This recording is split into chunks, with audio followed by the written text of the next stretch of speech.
Hello, my name is Nathan Jackson, and you're watching St. Louis History and Architecture.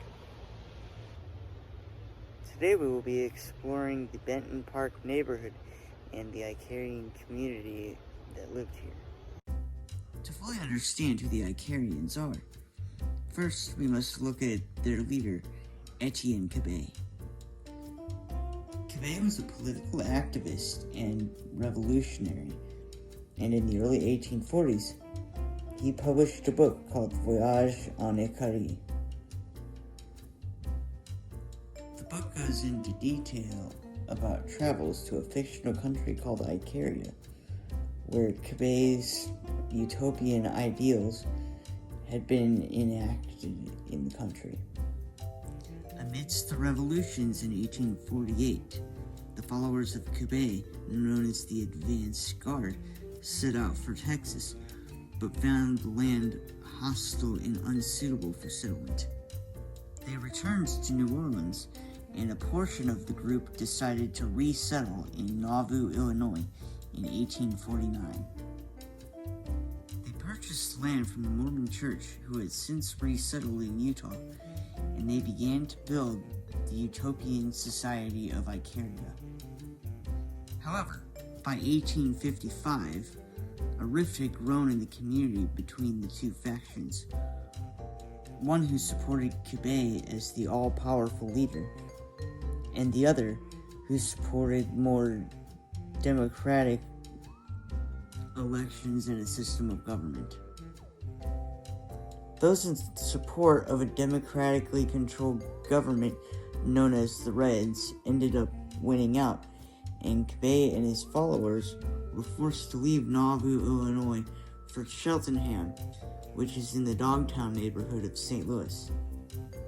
However, upon their arrival, Cabet died at the age of 68, only 2 days after getting there. Afterwards, the Icarian community was unable to support itself and soon afterwards dissolved.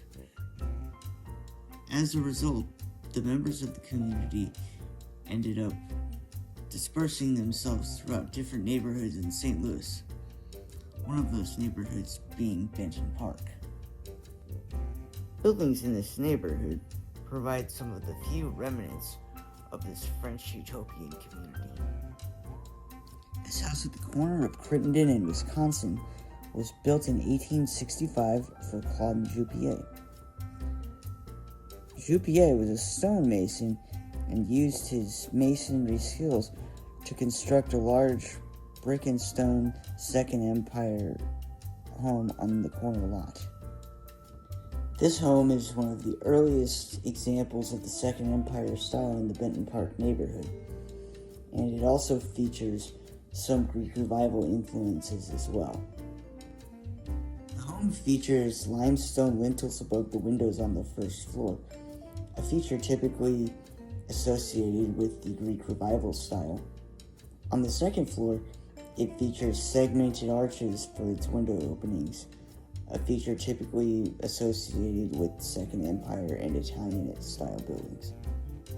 At the time of its construction, Benton Park was a largely undeveloped community far from the city center. Originally, when the home was built, the street was known as McNair Avenue, before being changed in about 1884 to Wisconsin Avenue. Jupier continued to live at this house until his death in 1884.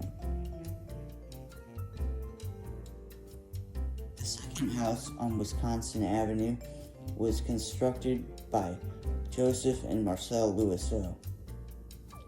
The Louiseaus were carpenters for the Icarian community, and they constructed this wood frame home in 1865.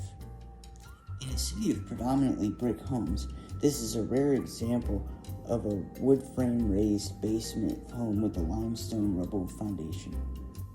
Like many of the early homes in St. Louis, the Louiseau house features a central chimney which heats all of the rooms in the home, as opposed to multiple chimneys on the sides of the house. The third home on the street was built by Charles Messinier for himself and his family. Messinier was an architect for the Icarian community and constructed this home in 1876. The home was built in the mid-19th century vernacular style, as can be seen with the brick arched window openings. However, it appears that the home was altered at the roof level in about 1900. This house on Crittenden Street was built in 1874 for Etienne Boileau. After the French Icarian community dissolved, Boileau did quite well for himself, opening a business on the St. Louis River front, which imported and sold French perfumes. His home was constructed in the mid-19th century vernacular style, featuring a pitched roof and a Baltimore chimney. However, the first floor window was altered sometime in the 1890s, and a porch was also added. A number of former French Icarian community members rented apartments in large multi-family flat buildings, such as this one, which was built in the late 1870s at the corner of Crittenden and Wisconsin, across the street from the Jupier House. In the mid-1880s, this apartment building was home to Adrien and Jean Elaudin, who were laborers with the Icarian community. In the late 1880s, it was home to a butcher named Camille Perrault. The French Icarians were not the only ones living in the flat, as most of the building was occupied by German immigrants. Even after the French Icarian community dissolved, many of its members continued to live together even after reintegrating into society, as can be seen in this section of the Benton Park neighborhood. Thanks for watching St. Louis History and Architecture. Be sure to like, comment, and subscribe, and stay tuned for more videos coming soon.